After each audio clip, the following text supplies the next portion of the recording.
The travel scam you're most likely to fall for in 2026 might not be the pickpocket, a fake taxi, or someone switching your bag tag.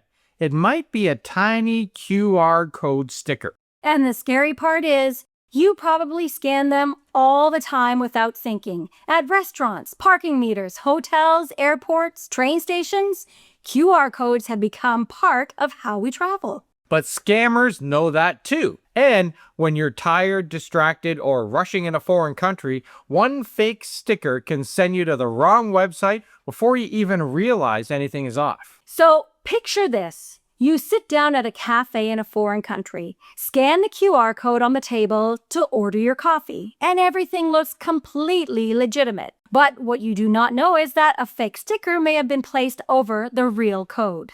The page that opens on your phone may copy the restaurant's colors, logo, and layout. You think you're just paying for your meal, but criminals could be collecting your credit card details instead. This is called Quishing, or QR code phishing, and it's one of the fastest growing travel scams people are being warned about right now because it blends into something that we all do without thinking about. Today, we're showing you exactly how this scam works, the 3 places travelers are most likely to be targeted, and the simple warning sign that you can check before you even scan that code. And the routine is easy to remember. Pause, check, then pay. But before we get into the routine, let's talk about where this actually happens. Because this scam works best in places where people and travelers are distracted. You may see them on restaurant tables, parking meters, hotel notices, transit signs, public information boards, heck, even airport displays. When travelers are rushing, the QR code, that is what is really convenient. And convenience actually makes people skip the inspection. Like all travel scams, a busy travel environment gives scammers several advantages. You may be carrying bags, dealing with a language barrier, watching the departure time, or trying to keep your children moving through a crowded space. That pressure can make a fake code look more believable. Most of those codes, they're probably perfectly safe. The point is not to panic every time you see one. The point is to stop treating every printed QR code as automatically trustworthy. So let's look at the signs to watch out for. The first check is physical, and it happens before your phone opens anything. Look closely at that QR code and the surface around it. Run a finger lightly over the code or inspect the edges with your eyes. You're looking for a sticker placed above the original sign. And pay attention to raised corners, air bubbles, different paper or plastic, and uneven edges. You could see mismatched colors or a QR code that looks slightly out of place. A code that appears layered over another code, it deserves a closer look. This is what we call the simple scratch test. You don't need to damage the sign. You're checking whether the printed surface feels or looks different from the rest of the sign. If the code is on a parking meter, inspect the area around it. If it's on a restaurant table, compare it with the printed design around the code. If it's on an airport notice, look for a second sticker covering an older image or instruction. Never assume that a familiar logo proves that the code is safe. Logos can be copied, printed, and placed beside a fraudulent code. The physical condition of the code is your first warning signal.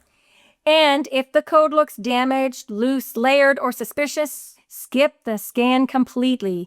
Use another route to find the information or the payment page. You can ask staff for the official website, use the organization's own app, or just type the address in manually. Convenience is no longer useful when the sign itself can't be trusted. So let's say the QR code passes the physical check and you scan it. Well, do not immediately enter your card number, password, or personal information.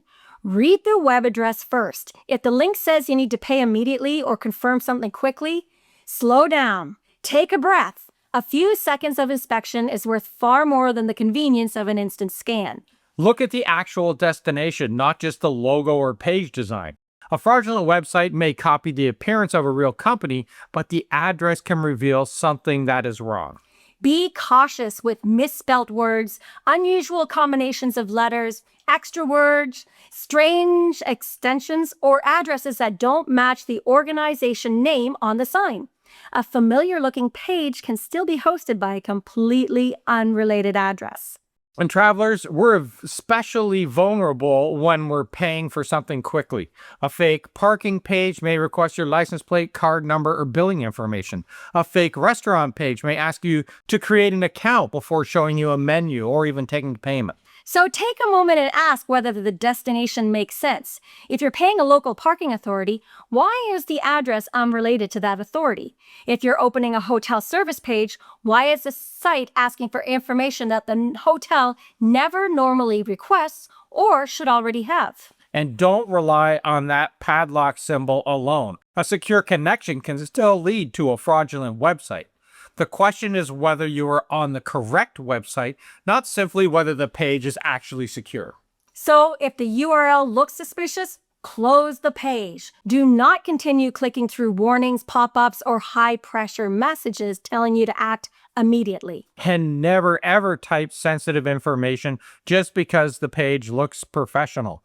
Scammers understand that a polished design can make people stop asking questions. The safest option for important payments and account logins is often to bypass the QR code entirely. Open your browser or get the official app and find the organization through a trusted route. Type the website address yourself, use an app you already installed, or ask an employee for the official payment method. You're removing the unknown link from the process here. So let's use parking as an example. If you're paying for parking, look for the official parking authority listed on the meter, or search for the authority through a trusted search result. We always look for them right on the app to download.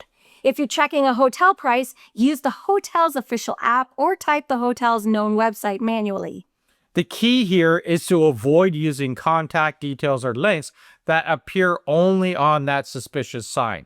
A fraudulent sign may provide a fake phone number, a fake website, or even fake instructions that all lead back to the exact same scam. So what happens if you've already scanned a QR code? Well, don't panic. Opening a page does not automatically mean that your information has been stolen, but you should stop entering anything suspicious. Close the page if the destination looks wrong or the message creates urgency, or if the site asks for information that you did not expect to provide. Do not download an unfamiliar file or continue through a series of alarming prompts. If you did enter credit card information, contact your bank or card issuer through the official phone number right away on the back of your card. Do not use a phone number provided by the suspicious page. Right. And if you entered a password that you use elsewhere, change it through the official website or app. Make the new password unique and review your accounts for unexpected activity. You should also be cautious about follow-up messages. A scammer who receives some information may later send a text or an email or a phone call pretending to be your bank, hotel, airline, or even the payment provider. Because you never know, the next message may use details from the first interaction just to sound convincing. So treat unexpected requests for codes, passwords, or payments as a completely separate warning sign. So let's apply the 3 checks to common travel situations. First, the most common when traveling is at the restaurant table. Inspect the code, scan only if the surface looks normal, and verify the destination before entering anything. If the restaurant has staff nearby, just ask whether the code is part of the restaurant's current ordering system. You can also ask for a printed menu or just use the restaurant's official website. Second, the parking meter. Look for a sticker placed over the original payment instructions and be especially cautious if the page demands unusual personal information or creates pressure around an immediate deadline. If you are unsure, just use the payment method printed elsewhere on the machine or just find the official parking authority independently. A payment page should match the location and the organization responsible for that particular meter. Third is the airport transit area. Travelers often scan codes for Wi-Fi, directions, ticket, forms, and service information.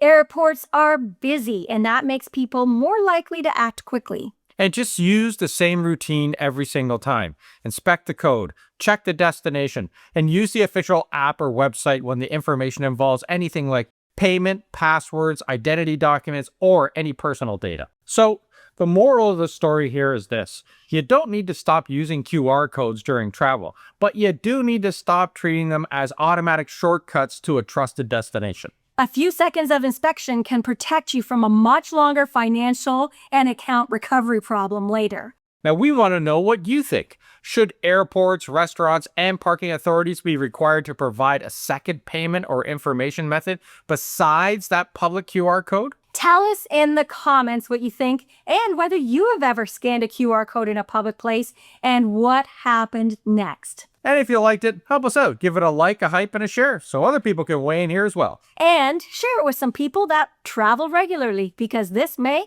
help them out. Thanks for watching, everyone, and we'll see you in the next travel video. Ciao, ciao.